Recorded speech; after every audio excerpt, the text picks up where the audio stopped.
I wake to the smell of incense and dust, the twin perfumes of every noble morning. The first drifts down from the shrine alcove, still burning from the night's vigil.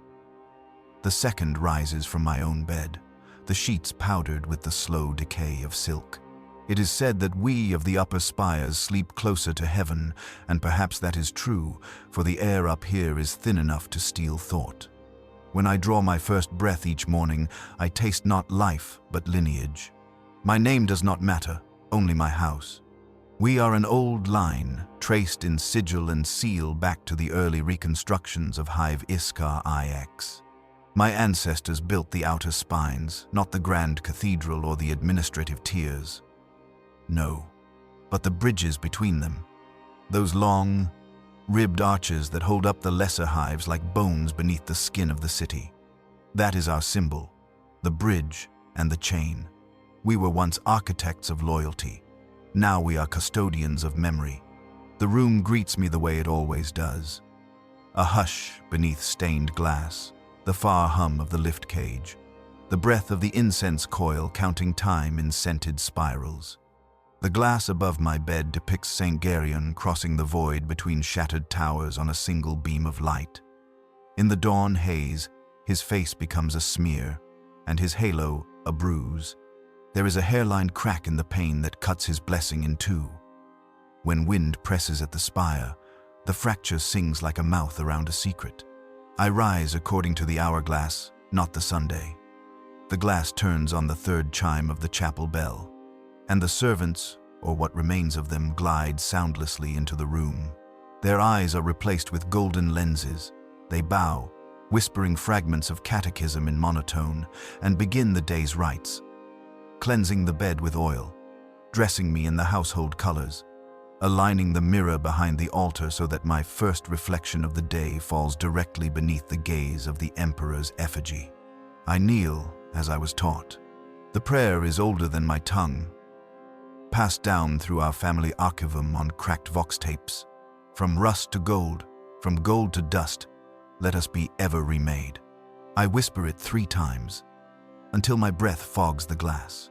In the shine of the mirror, my reflection does not move quite in rhythm, a trick of light, no doubt, though the light here never changes.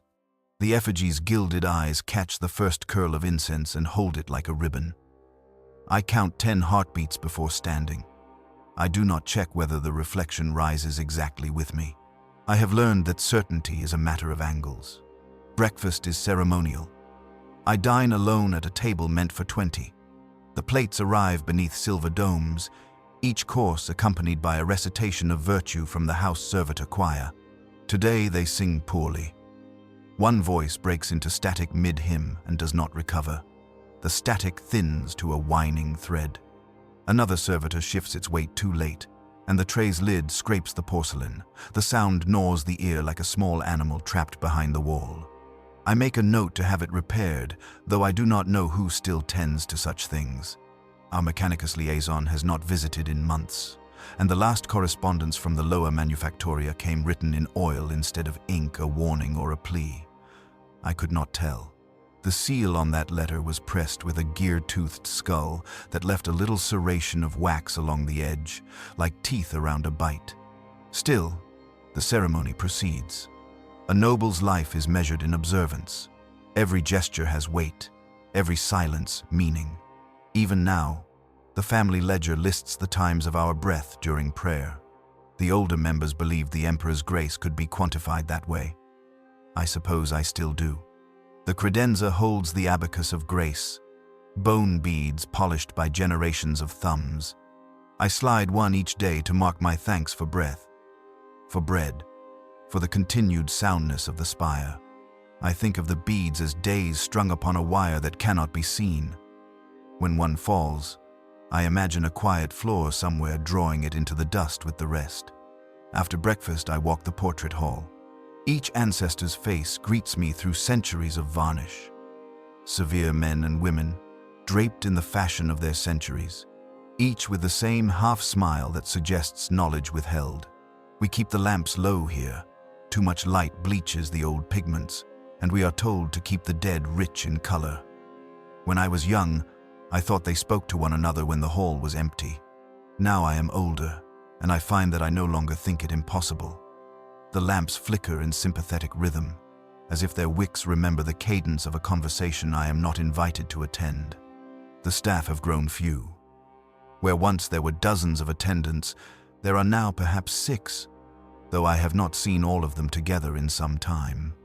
They keep to the lower quarters, their movements slower each day.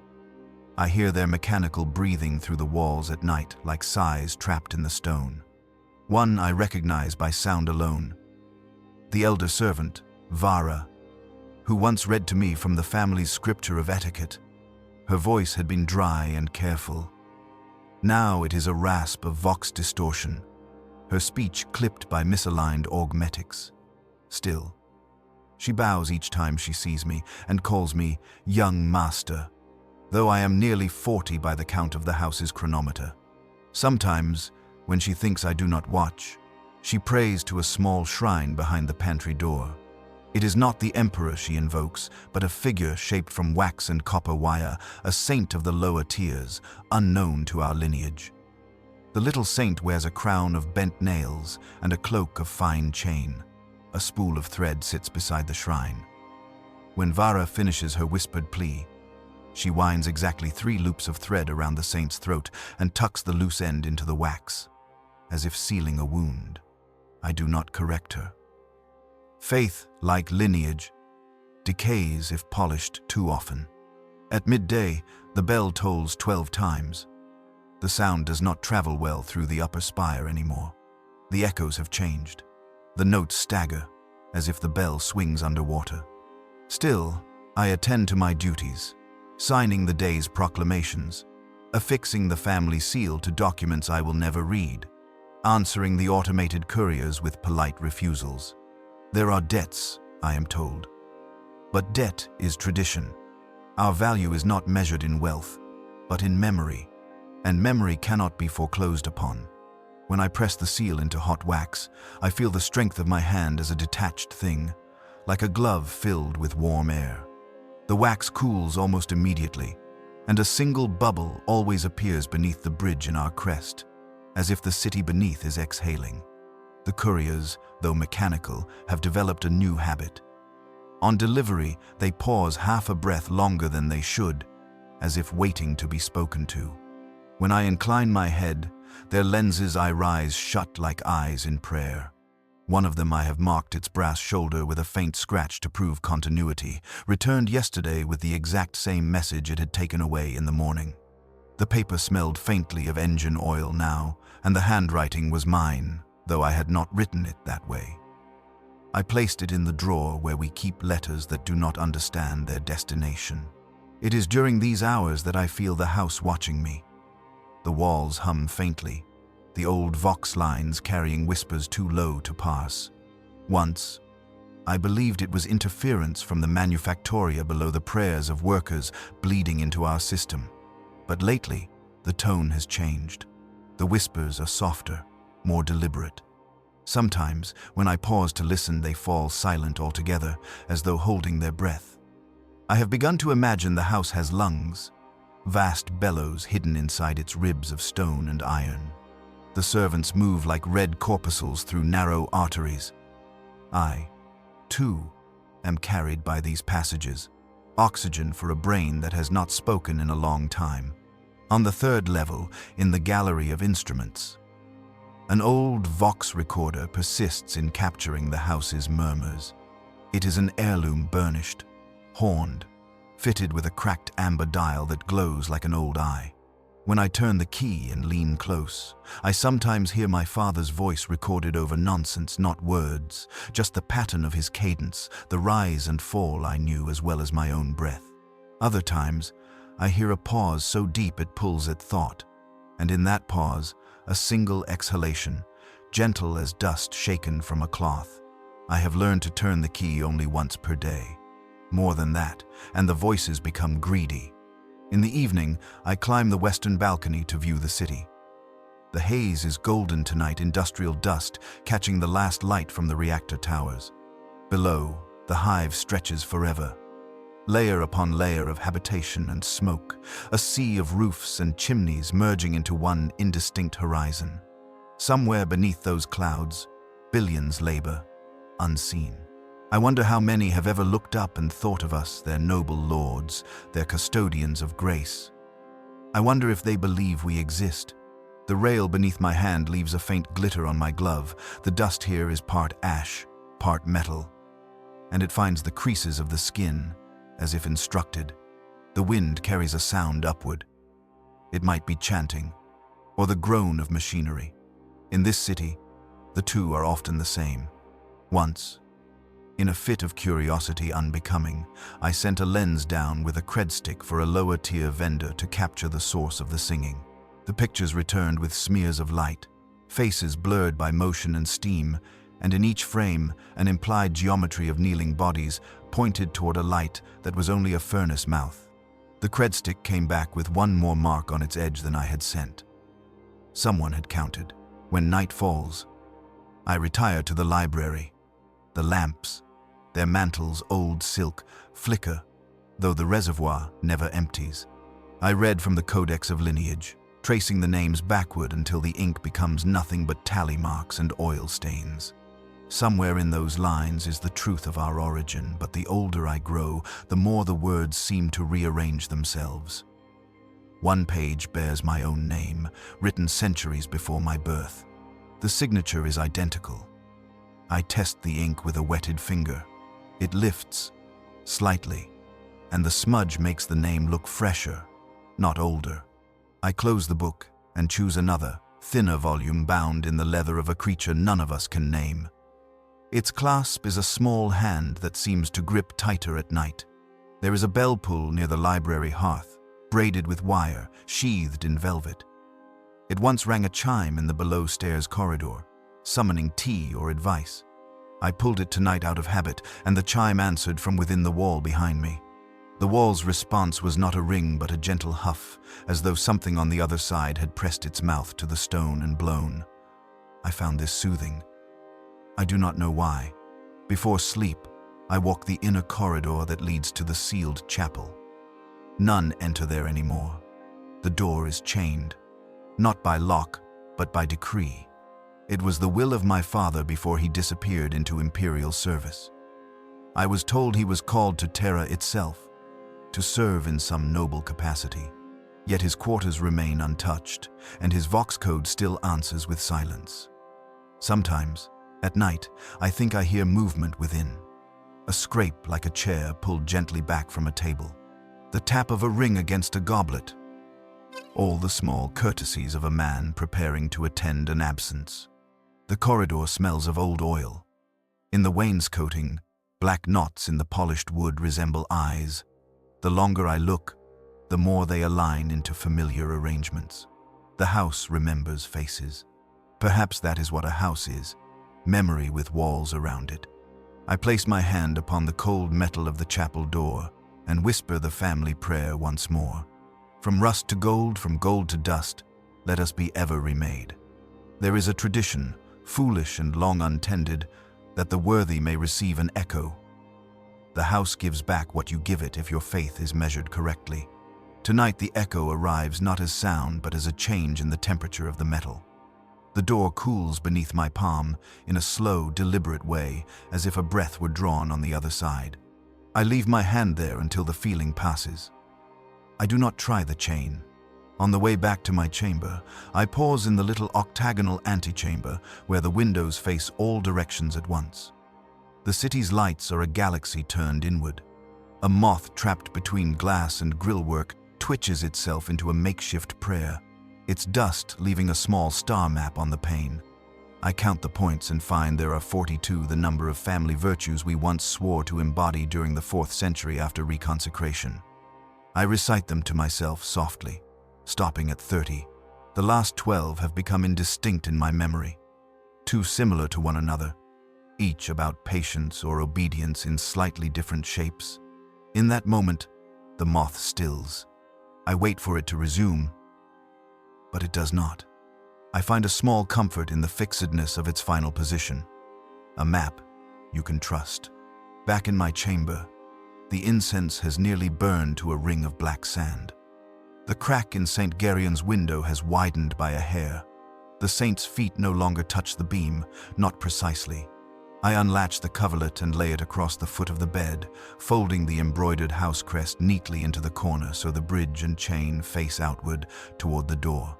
It is important that our symbols look forward when we sleep. We were taught that backward-facing heraldry invites regression. As I slip beneath the sheets, fine dust rises and settles inside my mouth. I taste stone.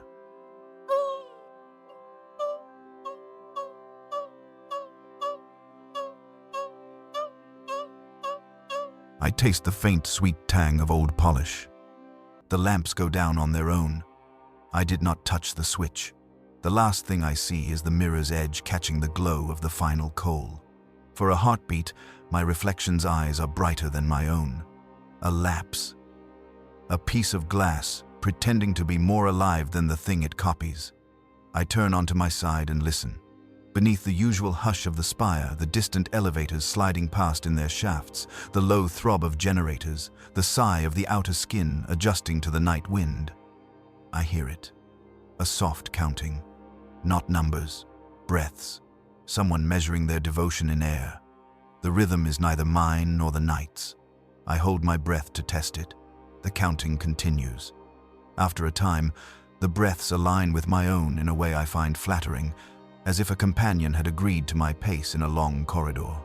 Sleep comes wrapped in that thought like a cloak settled around my shoulders by a polite, unseen hand. That is how every day begins here, in ceremony, in silence, in the perfume of dust. And it ends the same way too, with breath joining breath in a house that remembers more of me than I do of it. The bell above the dining hall rings 13 times instead of 12. I do not ask why. In this house, questions are a kind of noise, and we have long been taught to keep our music measured. The feast tonight is one of lineage renewal, the anniversary of our founding charter, when the emperor's distant servants first marked our blood as worthy of stewardship. Each year we honor that signing with ritual, wine, and a list of names spoken into the dark. I have presided over this feast since my father's departure. In the first years, I tried to fill his chair with substitutes, cousins, allies, even a senator from the upper manufactoria. Now the chair remains empty. A single throne of gilded bone at the head of the table, draped in the same red cloth year after year. It smells faintly of candle, wax, and age. I enter the hall beneath the glare of 1,000 votive lamps. Their flames shiver behind crystal, and every wall throws back a little piece of light, so that the entire chamber seems alive, breathing with its own heart.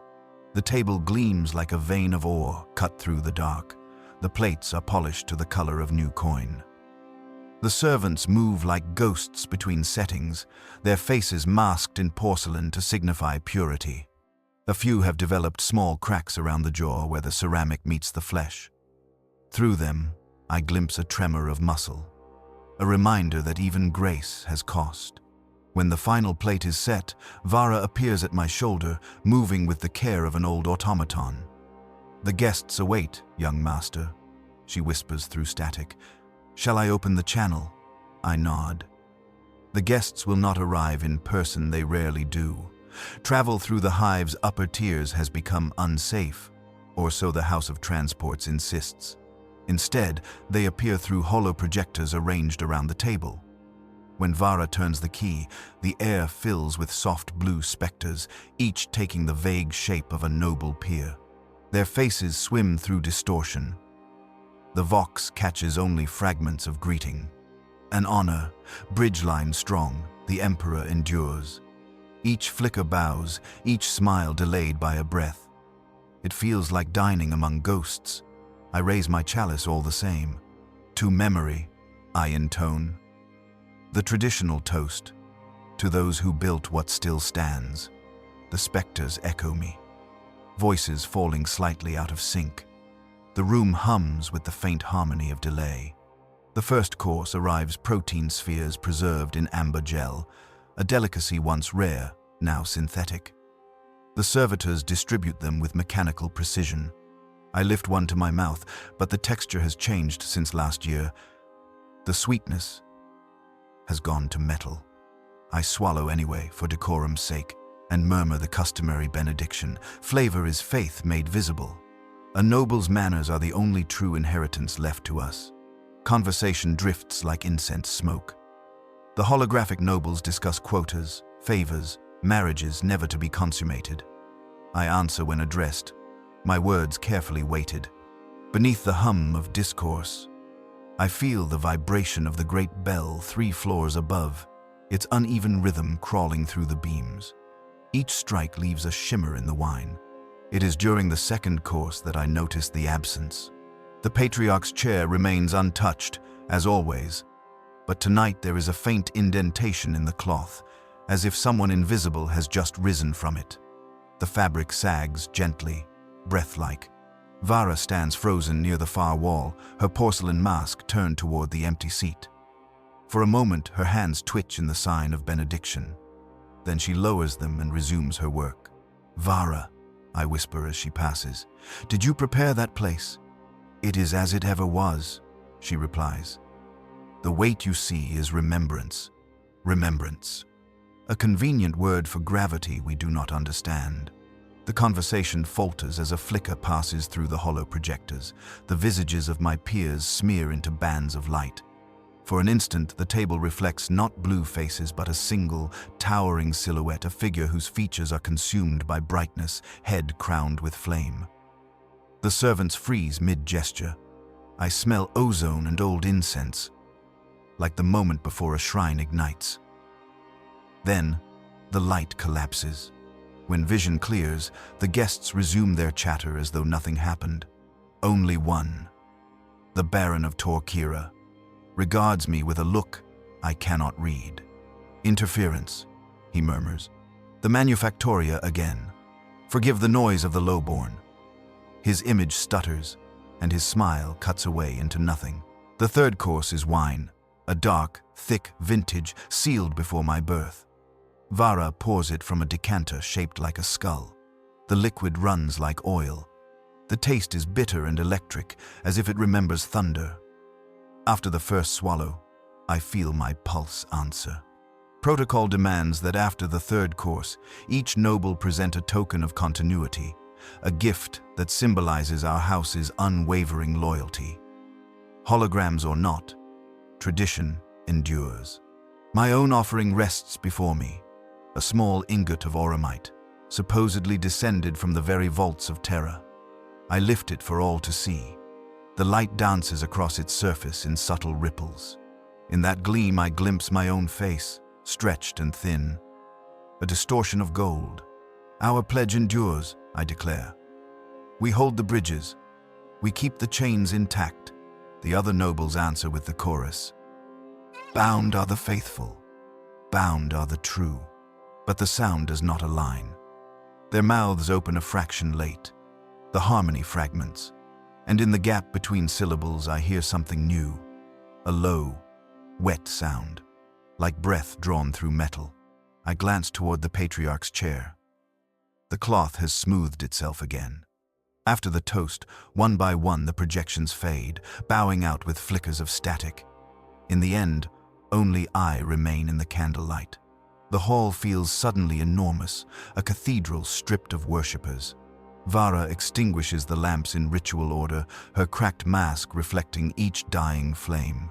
When she reaches the last sconce, I say quietly, "Do you believe they still live, Vara? The ones we dine with?" She pauses, hand hovering above the wick. "They live," she says, "in the manner that we all do." Then she snuffs the light. Silence spreads like water. I linger, tracing the rim of my chalice. The residue clings in black rings, faintly iridescent. Beneath the table, my boot touches something soft. I bend down and draw out a folded cloth, the napkin from the patriarch's seat. It is warm.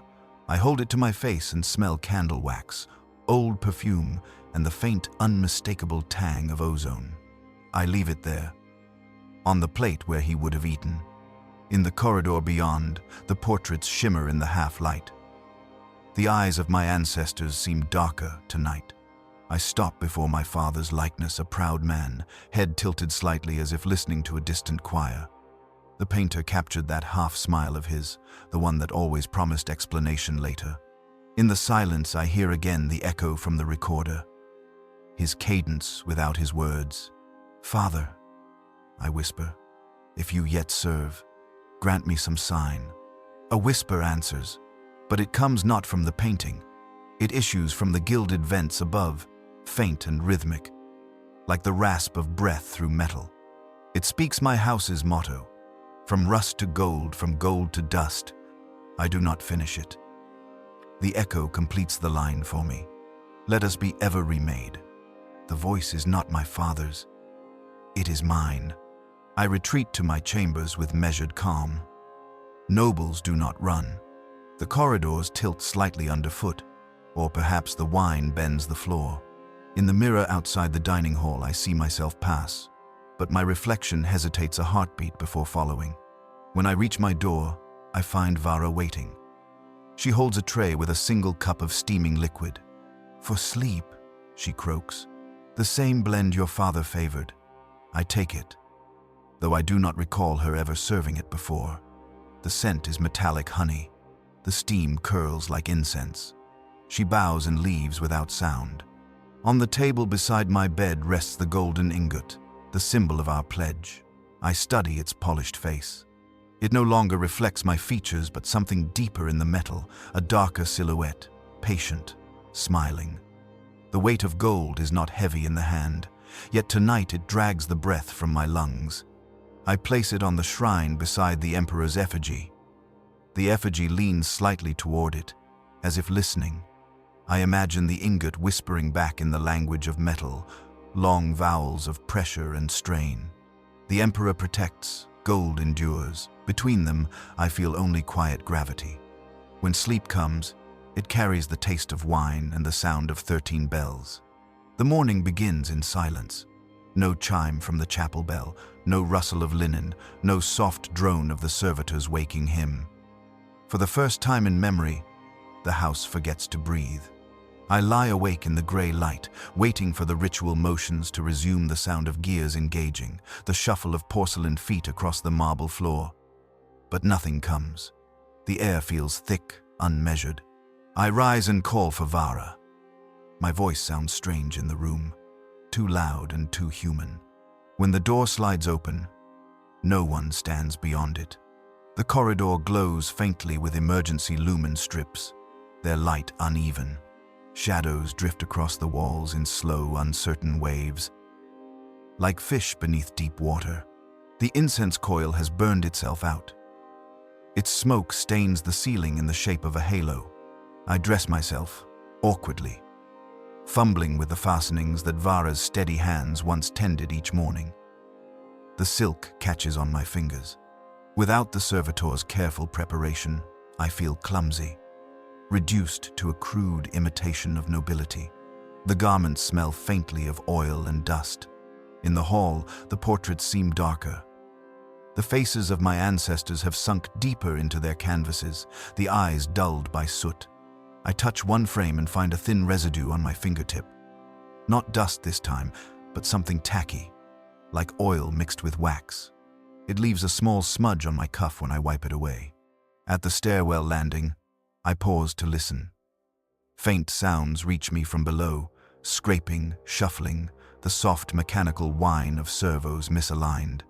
The voices that once sang hymns to the emperor now stutter in fragmented syllables, tones stretched and broken. X, Alt, B, name, pre, tect, M, then static. I follow the sound downward.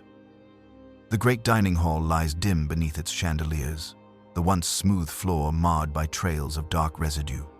3 servitors stand at the far end, motionless except for the trembling of their heads. Their vox grills emit a thin hum, a single note without end. The hum vibrates in my teeth. "Vara," I say softly. One of the servitors turns toward me. The motion is jerky, the head swiveling too far before correcting itself. The porcelain mask has cracked down the center. Behind the break, I glimpse metal teeth and the flicker of an optical sensor. The voice that answers is a whisper of static. "Young Master House Stabler." The words collapse into a grinding noise. I step closer and see that its hands, once wrapped in fine gloves, are smeared with oil. The substance drips slowly onto the marble, black and viscous. The scent is sharp and wrong, not mechanical, not mineral, but organic, like something burnt alive. I command it to cease function. It does not move. The other two stand locked together, arms entwined as though in prayer. Their vox grills open and close in perfect unison, mouths speaking no sound. Between their clasped hands, a small fragment of parchment flutters, a torn piece from the family prayer book. The script has been smeared beyond recognition by oil. For a moment I consider summoning the Mechanicus liaison, but the vox terminal in the corner hums without light. When I press its key, the speaker emits a brief sigh, then silence. The connection to the outer tiers is gone, so I perform the duty myself. Nobility is responsibility. My father once said, "A house without servants must serve its own name." I fetch a cloth and attempt to clean the floor, though the oil resists every gesture. It spreads instead, following the path of the cloth like ink drawn toward thirst. When I step back, I find the smear forming patterns, thin lines that interlace in precise geometry. A circuit, perhaps, or a sigil.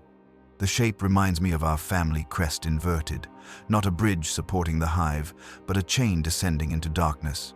A pulse of light flickers across the sigil and fades. I abandon the cloth. In the pantry, I find Vara at last.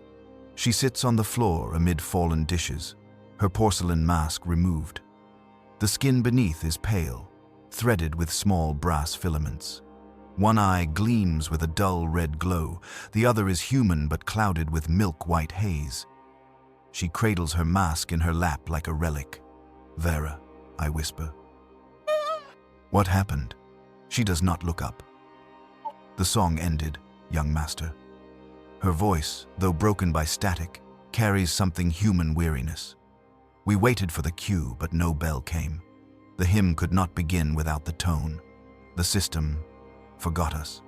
"You can rest," I tell her gently. "I will send for assistance. There is none left," she says, and her head tilts as though listening to a sound I cannot hear. "The lower staff went to the chapel last night. They said the voice of the master had returned. They wished to greet him." My mouth dries. "The master?" She nods slowly. "Your father." I kneel beside her. "That cannot be. He is away, he serves the Imperium." Her broken lips move in a semblance of a smile. "Then he has come home changed, as all servants do." Before I can speak, the light in her mechanical eye dims. She leans against the wall, exhaling softly, and goes still. The mask slips from her lap and shatters on the tiles. Beneath the fragments, I see her face one last time, serene, almost thankful. I back away, careful not to step on the shards. The pantry smells of cold metal and wax. The day passes in uneasy stillness. The servitors remain at their posts, but their movements have become erratic. One drags its feet across the marble, leaving faint trails of black. Another hums the hymn in a slow, descending key, the sound trembling at the edge of hearing. I try to command them, to invoke their programming, but their responses blur into nonsense. It is as though they listen to another voice now, one deeper, nearer, toward evening. I hear the bell again. Only one strike this time, low and trembling. It echoes through the halls like a heartbeat that has forgotten its rhythm. The servitors lift their heads in unison, voices merging into a single note of recognition. For a breath, I feel the house inhale. Then the lights die. I move through the corridors by the faint glow of emergency lamps. The shadows seem heavier now, almost tactile. From the upper floors comes the faint sound of footsteps, deliberate. Too heavy for a servant, too slow for haste. I follow them as far as the stairwell, but when I look up, there is only darkness. The sound stops. Back in my chamber, I find the mirror turned toward the wall. I do not remember moving it. When I lift it upright, my reflection stares back with eyes a shade too bright. The line of dust on the frame shows it had not been touched for days, yet my image stands clear and sharp, as if polished by unseen hands. Behind me, something creaks. I turn, but nothing moves. The incense coil has relit itself, a faint thread of smoke rising from cold ash. I breathe in its scent, sharper now, metallic. Beneath it lies another odor. Faint, familiar, the bitter tang of wine. I whisper the family prayer out of habit. From rust to gold, from gold to dust. The last line escapes me. My tongue feels heavy, and then, softly, the echo answers, "Let us be ever remade." The voice is quiet but close, as if spoken just behind my ear. I do not turn. Instead, I bow my head and let the silence settle. When morning comes, if morning still exists, I will go to the chapel. Perhaps the others are there. Perhaps my father truly has returned. For now, the house hums with faint, uneven song. The servants no longer sing for the emperor. They sing for something inside the walls. I begin where last night ended, at the line between hunger and prayer. The dining hall waits, lamps cold, goblets dry, the long table bare as an altar after the relics have been taken away. I do not call for servants. Their song has thinned into a wire that hums somewhere inside the walls. And I would rather not pluck it. I stand at the patriarch's chair and smooth the red cloth. The napkin I left upon his plate lies folded exactly as before, its crease sharper than memory. I lift it. Beneath, the gold placemarker glitters the engraved bridge and chain, and for the first time I notice the faint ring around it. A seam in the wood, the width of a fingernail, tracing a perfect oval. When I press my thumb to the sigil, the seam exhales a breath of stale air. The table groans softly, as though remembering a hinge. "Forgive me," I whisper to the empty hall, and turn the marker clockwise. The oval slides inward by a hair. The lamps answer with a tremor. Dust falls in a silver drift. I turn again. The table sighs, and a sliver of darkness opens where plates once rested. I think of the stories we told as children, secret passages for noble blood. Catacombs of honor where founders slept in golden shells. There is no shell below me. There is only a narrow stair spiraling into stone. I take a candle from the sideboard and light it from the shrine lamp. The flame threads upward like a question my tutors never permitted. At the lip of the stair, I pause and listen. The house's breath seems louder down there, as if some great chest rose and fell just beneath the floor. "From rust to gold," I say, and begin the descent. The steps are shallow, meant for shoes that never hurry. The stone is polished smooth by generations of unseen passage. My candle finds its sheen and paints it with a honey light. Halfway down, the bell above strikes once a single failing heart. The vibration trembles through the stair and into my bones. I steady myself with a hand upon the wall and feel warmth where there should be chill, as if the stone has learned the temperature of hands. At the bottom waits a door of oxidized brass, its surface patterned with the geometry I saw in the oil upon the dining hall floor. The designs look less like ornament than instruction, lines and circles that suggest a machine diagram simplified into prayer. At the center, beneath a small keyhole, is our crest, the bridge and chain, but the bridge points downward. I place my palm against it. The metal is not cold. "Lineage," I say, because some doors in this house open to words. "Stewardship," "service." Something whispers inside the lock. A soft, metallic intake, and the door yields with the gentle reluctance of fabric. A breath of colder air meets me, dry as old paper. The candle's flame leans toward it hungrily. I step into a chamber that feels like the inside of a bell. The ceiling arches high and out of sight. The walls are lined with shelves that disappear into shadow. No cobwebs, no mildew, only the perfect order of things that have not been seen for a very long time. The room smells of oil made patient. On the nearest shelf, porcelain masks lie arranged in rows, each set upon a velvet cradle, each bearing the same calm oval of features I thought belonged to no one. I lift one. It is heavier than it looks, the interior scored with fine grooves where the skin would touch. At the crown of the mask is an indentation shaped to receive a thumb. My thumb fits. Beyond the mask stand brass frames the size of a human chest, hinged like books. Within them rest negatives of faces, not photographs, not pigment, but impressions in darkened glass, as though someone pressed countenances into cooled smoke and trapped the memory there.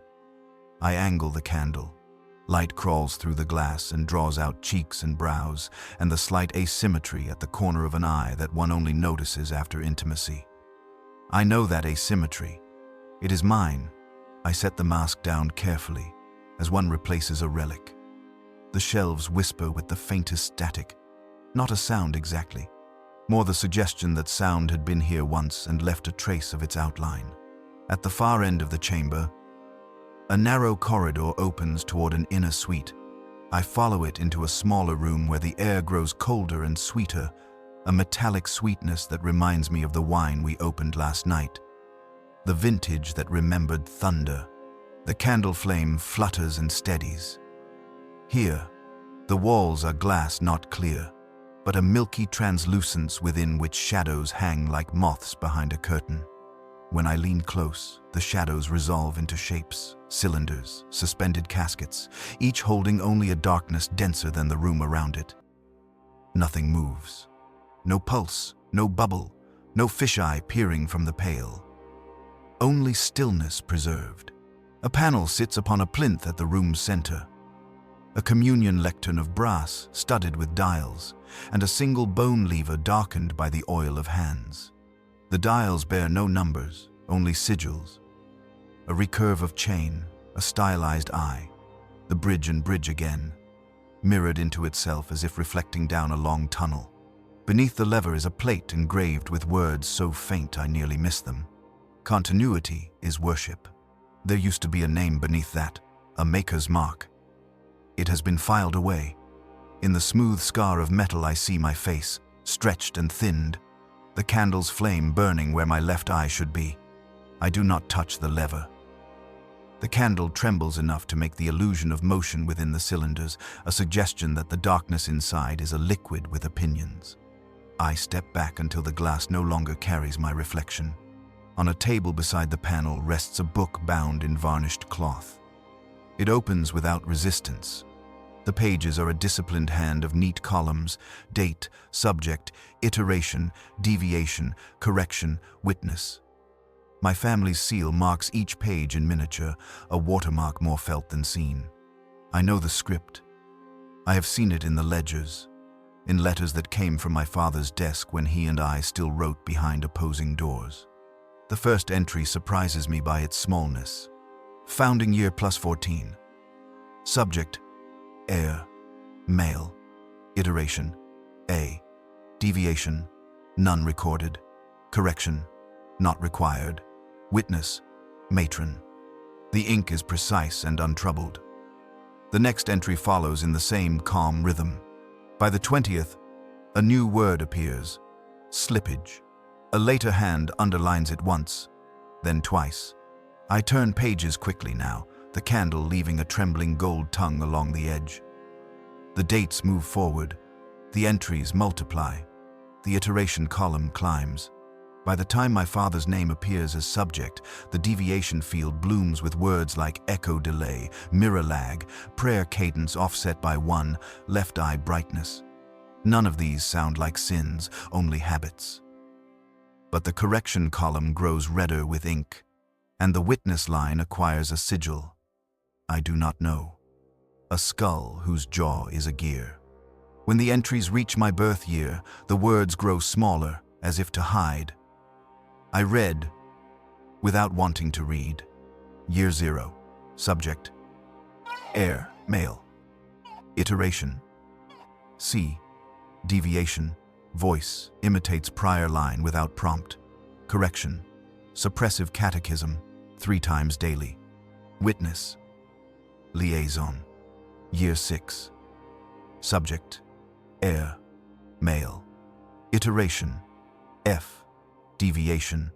Recognizes maintenance staff by sound. Correction. Reassign hymn duration. Increase by 1 beat. Witness. Matron. Year 12. Subject. Iteration. Alters bridge and chain orientation in sketch, downward. Correction. Deny access to lower stair. Witness. Patriarch. Year 19. Subject. Air. Male. Iteration. J. Deviation. Freezes at bell. Deviation. 13th strike. Correction. None. Considered auspicious. Witness. Entirety. I stop. The candle sizzles softly. A tremor runs up the wick. I turn another page and find my own name written without iteration, without date. Only the last 2 columns filled. Deviation. None observed. Witness. Pending. Something that is not a draft stirs the hair on my arms. I close the book and steady it with my palm. Father, I say to the room that is a bell. The word vanishes up toward a ceiling I cannot see. The echo falls back, delayed by a precise fraction, as if measured by an instrument designed to weigh the mass of time. Far off, above me, a door opens. The sound arrives through stone as a localized wind. Footsteps traverse a floor I know better than my hand. They pace the length of the dining hall, pause at the patriarch's chair, and stop. Witness, I say again, and the candle gutter flames with the syllable. On the way back through the first chamber, I count the masks. The rows multiply into a number that feels like a tale told at winter feasts. A count so large it belongs to law, not to people. The faces are identical and not identical. A chorus of small departures. A wider lip, a line in the brow, a dimple like an error forgiven. The nearest wears a crack shaped exactly like the one that bisects Vara's discarded porcelain. Unconsciously, I touch the hinge of my jaw. The bone beneath is a calm machine. At the stair, I hesitate. The table above will slide back into place with the same gentle sigh. The lamps will pretend to have forgotten the flicker. I could leave this chamber forever and dine as before, believing the house to be old and sacred and self-contained. The book would remain where it lies, waiting for a hand with the right memory of touch. I climb. At the mouth of the stair, the dining hall receives me like a church after the congregation has gone. The candle throws my shadow upon the far wall, where ancestral portraits hang. In that wavering shape, I watch myself set down the flame and press the gold place marker back counterclockwise. The table closes with a soft click. The seam vanishes. The only proof of a door is the memory of air. Something is different in the portrait hall. The varnish gleams too bright. I walk its length slowly, candle low, the light craning to see. My father's likeness is where I left it, head still tilted toward that distant choir. But his eyes, the painter had layered them with a fine thread of white to grant life, seemed to have taken on a new wetness. In the gloss, a tiny perfect reflection of the candle burns. Continuity is worship, I tell him. In the chapel corridor, the chains lie exactly as before. The door's metal radiates a coolness that wants skin. I set the candle at my feet and lay my palm to the seal. It does not warm as it did last night. Cold can be a kind of answer. From somewhere in the house comes a gentling sound, not a bell, not a voice, but the padded hush of a hand smoothing cloth. The napkin at the patriarch's place. I imagine it refolding itself. I imagine the crease sharpening into a line that bisects a face. Back in my chamber, the mirror stands where I left it, facing outward. My reflection lifts the candle and looks attentive. In its glass I see the faintest ghost of the underground room. A suggestion of shelves where there are none. A brass lever where my hand is empty.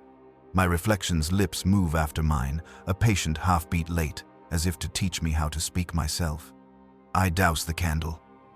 The room inhales. I lie awake and listen to the house breathe, counting the seconds between rise and fall.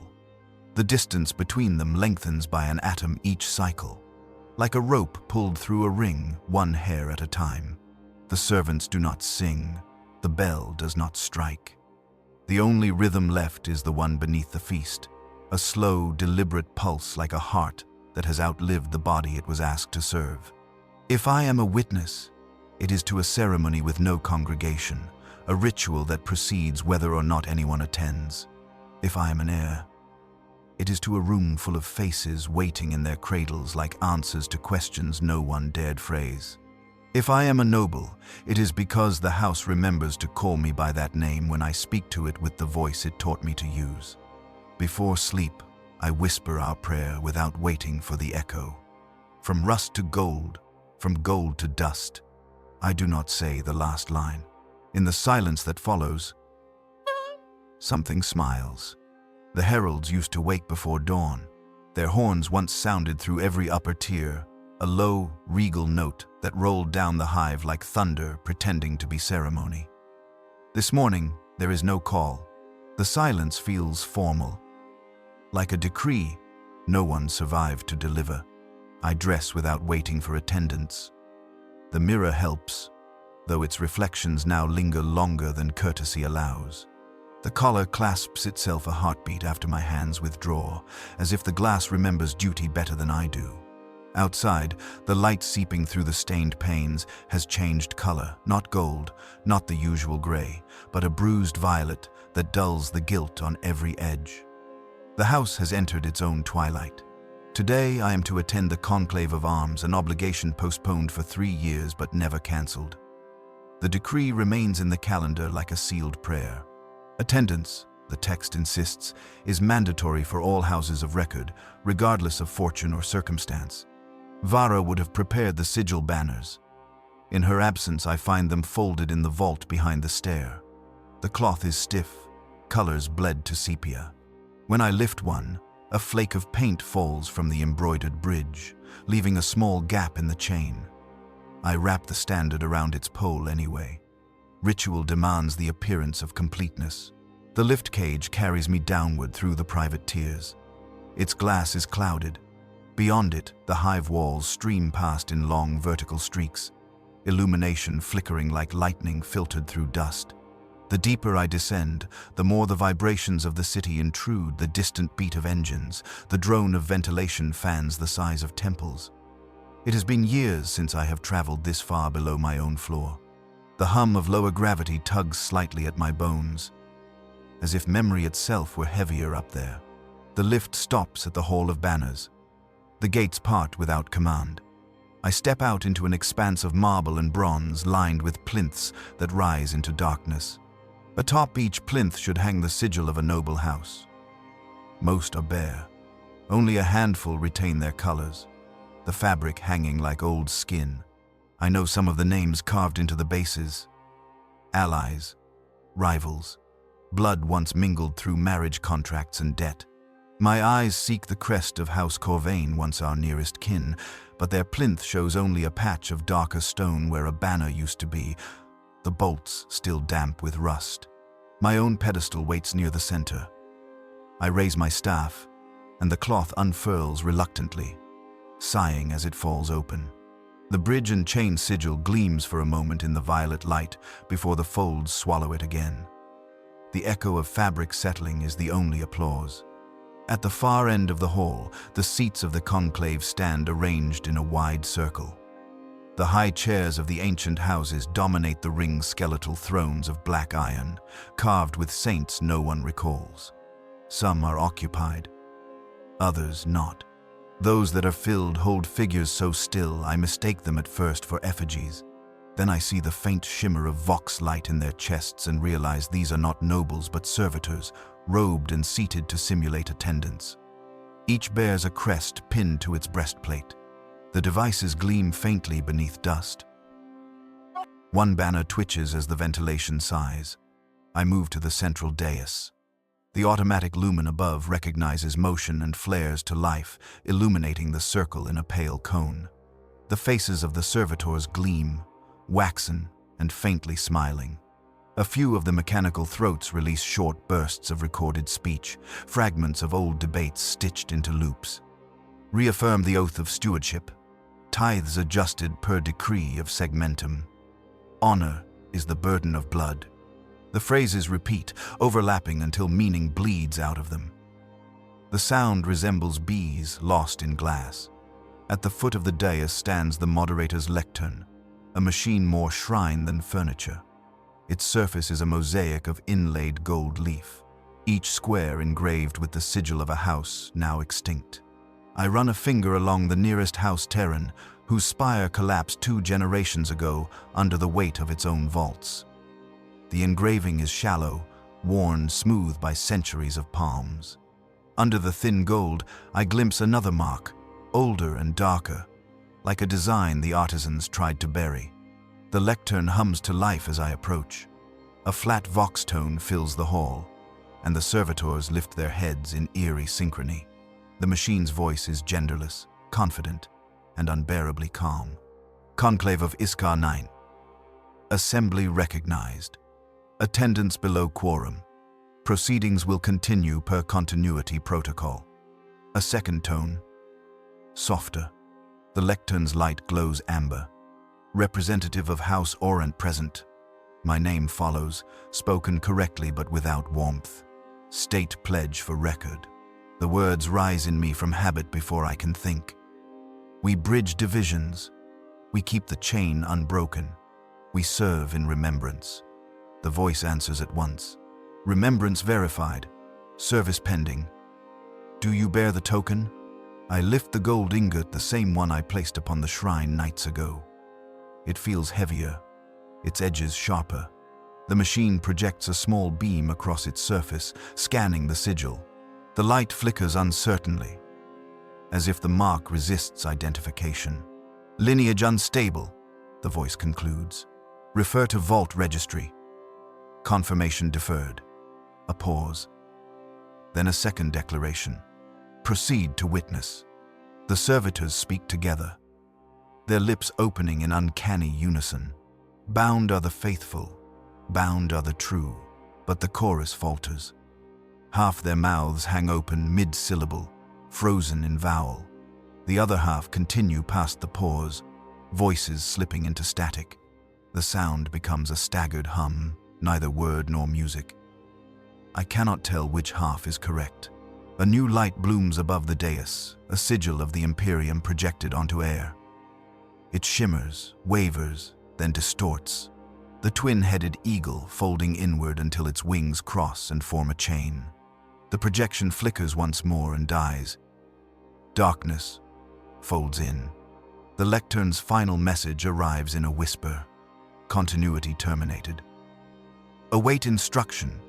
No further sound follows. I look around the circle. The servitors sit motionless once again. One of them, its head tilted back, releases a slow hiss of escaping air. Another twitches and slumps, crest falling from its chest with a small metallic sigh. I retrieve it. The emblem bears no name, only a blank field where heraldry once lived. The conclave is finished.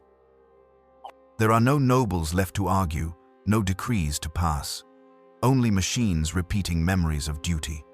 I leave my banner where it hangs and turn toward the lift. On the way, I notice the marble tiles near the entrance have begun to discolor, faint lines of gold running between the seams, as if something beneath the floor were seeping upward. The pattern resembles circuitry, delicate and ordered. It pulses once, dimly, like the afterglow of lightning. Then nothing. The lift cage carries me upward in darkness. My reflection in the glass stares back like a stranger. The faintest outline of the inverted crest gleams at my throat where none exists. Halfway to my floor, the cage halts. Through the metal grate I see another shaft beside mine, a twin passage descending deeper into the hive's heart. A second lift moves there unlit, silent, descending without visible occupant. For a moment it glides parallel, and I catch a glimpse of something pale inside.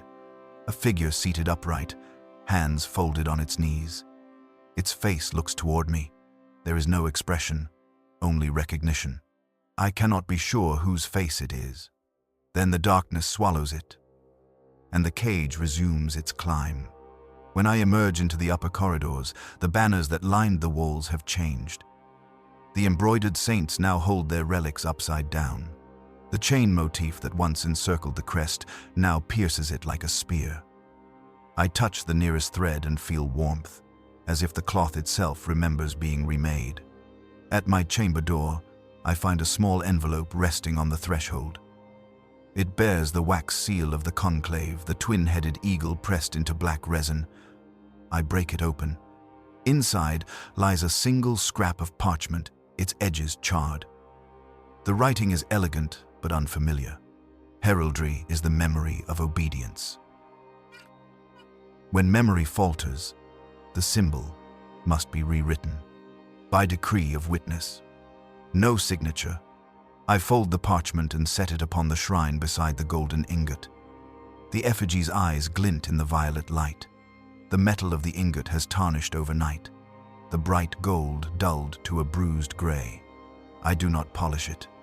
Outside, somewhere above the spire, a new sound rises, not the bell, not the chant, but a slow, rhythmic tearing, like banners stripped by a patient wind. The lamps failed during the 9th hour of devotion. One by one they sighed into darkness until the only glow came from the cooling filaments. Small red eyes closing in prayer. I waited for the backup lumen to stir, for the soft hiss of the reserve cells, but nothing came. The silence that followed was perfect, the kind that chooses its own duration. I learned something then. Darkness has weight. It presses upon the lungs until breathing itself becomes ritual. I lit a single candle from the shrine's last ember. Its flame barely reached the ceiling. The air here has grown thick with neglect. Dust hangs in it like scripture left half-spoken. The reflection of the flame trembles across the glass eyes of the effigy, so that for a moment, the emperor appears to blink. "Your light is thin tonight," I whisper. No answer comes. Only the quiet settling of stone. Somewhere far below, a machine exhales. Somewhere above, metal complains like an old throat. Between them, I remain heir, steward, witness captive inside the breath of my own house. I have stopped counting the days since the conclave. The violet hue that once bled through the windows has deepened to rust. I suspect the upper spires have dimmed, or the sun's filters have thickened with soot. Either way, the Emperor's radiance no longer reaches this floor. The glass saints glow only by memory. The servants still move, but soundlessly now. They no longer sing, no longer mutter half-prayers through their vox grills. They appear at thresholds, heads bowed, hands folded as if awaiting command. When I speak, they nod with delicate precision and continue whatever invisible labor occupies them.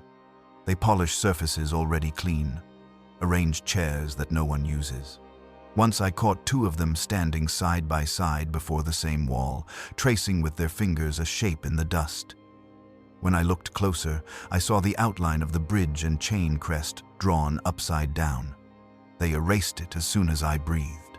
At night the house hums in a tone lower than hearing. It vibrates the bones behind my eyes. The mirrors have begun to fog from the inside. I wipe them clear each morning, only to find my reflection delayed by a heartbeat more than yesterday. The delay lengthens in increments too small to prove but large enough to dread. In the hours between candle burnings, I wander.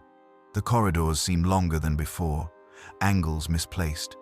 Portraits have darkened, their varnish blooming with iridescent spots like mold that remembers color. Some faces blur altogether, leaving only outlines of shoulders and frames of empty guilt. I pass my father's likeness and find his eyes replaced by black hollows.